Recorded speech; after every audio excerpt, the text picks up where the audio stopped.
खालिक़ कायनात से अपने रिश्ते को मजबूत करते हुए अपने क़ुलूब को अल्लाह की मारिफत से आशना करें और उसवे रसूल सल्लल्लाहु अलैहि वसल्लम को अपनी ज़िंदगी का आईना बनाएं और अपने क़ुलूब में अल्लाह और उसके रसूल की मोहब्बत को जागुज़ी कर लें, क्योंकि दुनिया व आखिरत की कामयाबी अल्लाह और उसके रसूल सल्लल्लाहु अलैहि वसल्लम की रज़ा और खुशनुदी में मुज़बिर है।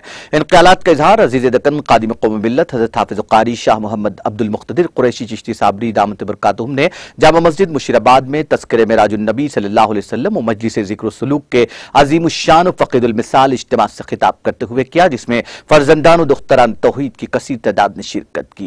जामा मस्जिद मुशीराबाद में हुए इस इज्तिमा को इसलिए भी तारीख़ी अहमियत हासिल हो गई कि कौम मिल्लत में इत्तेहाद के लंबरदार हज़रत हाफ़िज़ अब्दुल मुक़्तदिर क़ुरैशी चिश्ती साबरी दामत बरकातुहुम ने इस अज़ीम और तारीख़ी इज्तिमा के ज़रिए मुसलमानों पर इस बात के लिए जोर दिया कि वो कलमे की बुनियाद पर इत्तेहाद बैनुल मुस्लिमीन का मुज़ाहरा करें, मसलकी इख्तिलाफ़ात को बालाए ताक़ रखते हुए उम्मत वाहिदा का अमली किरदार पेश करें। इस जलसे की यह भी खुसूसियत थी कि हज़रत हाफ़िज़ साहब की आमद और बसीरत अफ़रोज़ खिताब को सुनने के लिए अवाम का बेपनाह हुजूम उमड़ पड़ा, जिनमें अहलियान महल्ला मुशीराबाद की बड़ी तादाद मौजूद थी। इसके साथ साथ दूर दराज से मुरीदीन और मुत्तक़ीदीन और मुहिब्बीन की भी बड़ी तादाद ने शिरकत की, जिसके नतीजे में वसी और अरीज़ जामा मस्जिद तंग दामनी का शिकवा कर रही थी। मस्जिद के अतराफ दूर दूर तक आवाम को हाफ़िज़ साहब के खिताब को समाअत करते देखा गया। यह पहला मौका था जब जामा मस्जिद मुशीराबाद में शब 3 बजे तक लोगों ने इंतहाई दिलचस्पी के साथ इब्तिदा से लेकर आखिरी तक पूरी यकसवी के साथ बसीरत अफरोज खिताब की समाअत की। हज़रत हाफ़िज़ साहब के खिताब के दौरान सुभान अल्लाह और माशा अल्लाह की सदाएं बुलंद हो रही थी और पुरजोश सामईन अल्लाह और उसके रसूल सल्लल्लाहु अलैहि वसल्लम की मोहब्बत व अक़ीदत से सरशार दिखाई दे रहे थे। हज़रत हाफ़िज़ साहब ने सिलसिला खिताब जारी रखते हुए कहा कि एक वो मेराज थी जिसमें अल्लाह ने अपने महबूब को अर्श पर बुलाकर मुलाकात की थी, और हमारी मेराज ये है कि हम इस मेराज के तोहफे को जो सरकार दो आलम ने अपनी उम्मत की फिक्र के साथ अल्लाह से हासिल की, उसे अजीम इबादत के तौर पर इख्तियार करते हुए अपनी जबीनों में सजदों की तड़प पैदा करते हुए नमाजों के आदी बन जाएं, क्योंकि नमाज आका की आंखों की ठंडक है। हज़रत हाफ़िज़ अब्दुल मुक़्तदिर क़ुरैशी चिश्ती साबरी दामत बरकातुहुम ने कहा कि मेराज के जरिए अल्लाह को अपने महबूब के मुकाम की अज़मत व बुलंदी दिखाना मकसूद था। हमें भी चाहिए कि हम ऐसी नमाज इख्तियार करें कि हमें अर्श वाले का कुर्ब हासिल हो जाए। उन्होंने हदीस मुबारक का मफ़हूम बयान करते हुए कहा कि जब दिल समर जाता है तो जिस्म भी समर जाता है, जब क़ल्ब मुनव्वर हो जाता है तो चेहरे पर उसके असरात ज़ाहिर होने लगते हैं।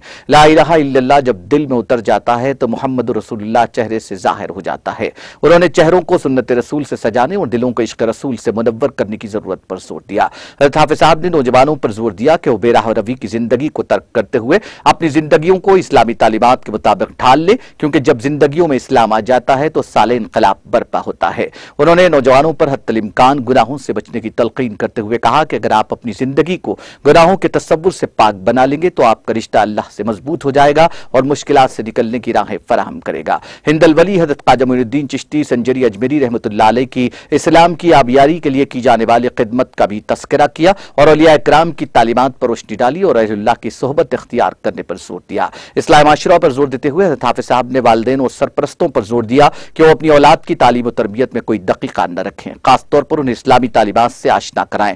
मुआशरे के बाद कर्बनाक पहलुओं पर रोशनी डालते हुए हज़रत हाफ़िज़ साहब ने कहा कि बेराह रवी के इस दौर में वालिदैन को अपनी औलाद की फिक्र करने और तरबियत करने की ज़रूरत है, वरना उनकी कोताही उनकी औलाद की बेहयाई के मामलात को लेकर उन्हें रुस्वा कर देगी। इतना ही नहीं, उनके पास से दीन भी रुखसत हो जाएगा। मुआशरती ज़िंदगी में हुज़ूर अकरम सल्लल्लाहु अलैहि वसल्लम की ज़िंदगी को नमूने अमली बनाने की तलकीन करते हुए कहा कि हर मोड़ पर सरकार आलम की ज़िंदगी ही रहबरी और रहनुमाई करती है। हज़रत हाफ़िज़ साहब ने अल्लाह और उसके रसूल की मारिफत और मोहब्बत में डूब जाने वाले मंजूम अशार के जरिए सामईन के दिलों पर रिक्कत तारी कर दी और जिक्र जहरी की मश्क का दिल आफरी मुजाहरा पेश किया। हमारे मुल्क और रियासत और शहर के अमन अमान, इत्तेहाद व यकजहती की बरकरारी और सरहद के फौजियों की सलामती और उम्मत मुस्लिमा के सरबुलंदी के लिए हाफ़िज़ साहब ने रिक्कत अंगेज दुआ की। तुर्की और शाम के ज़लज़ले के मुतासरीन के लिए भी दुआ की गई। जलसे का आगाज़ आलमी शोहरत याफ्ता हाफ़िज़ क़ारी अब्दुल्ला कलीमी की क़िरात और मोहम्मद शफ़ी की नात से हुआ। मुतवल्ली जामा मस्जिद मुशीराबाद मोहम्मद नज़ीर अली ने हज़रत हाफ़िज़ साहब की और शहज़ादे पीर तरीक़त अज़ीज़म अब्दुल गफ़ूर मुसद्दिक़ सल्लमहु की गुलपोशी की और हज़रत हाफ़िज़ साहब के हाथों मोहम्मद नज़ीर अली की गुलपोशी की गई। MDTTV मोहम्मद फ़ुरक़ान अहमद भी इस मौके पर मौजूद थे। मोहम्मद गौस कॉरपोरेटर, रफ़ीक लीडर और दीगर ने इंतज़ामात में हिस्सा लिया। हसन इरफ़ान ने निज़ामत के फ़राइज़ अंजाम दिए। चिड़ियों की चहकार में अल्लाह, गुलशन में गुलजार में अल्लाह, दुनियाओं की दौड़ में अल्लाह, सहरा में कोसार में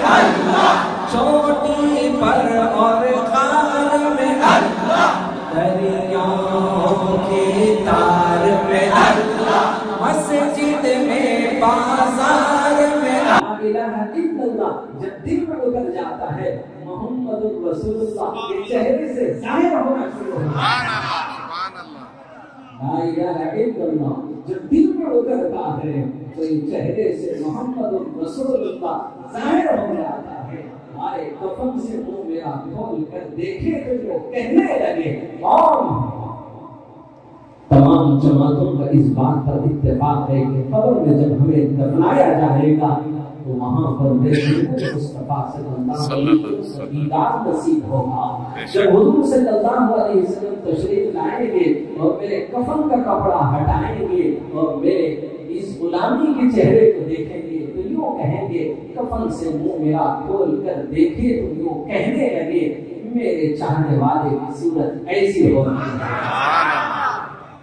اگر سنت رسول کے مطابق اگر چہرے سجے ہیں تو حضور خوشی کا اظہار کریں گے، اگر سنت کے خلاف اگر تمہارا چہرہ ہو تو میرے محبوب ناراض ہو کر چلے جائیں گے۔ خدا کی قسم اب کون ہوگا اب تمہاری خبر میں تمہاری مدد کرنے والا؟ ایک ہی تو امید کی کرن تھی جن کے سائے اور صدقے اور جس امیدوں پر میں مرا ہوں، اگر میرے محبوب بھی اگر ناراضگی کا اظہار کر دیں گے تو پھر کون ہوگا اب میری نجات کرنے والا؟ کون ہوگا اب میری مغفرت کرنے والا؟ کون ہوگا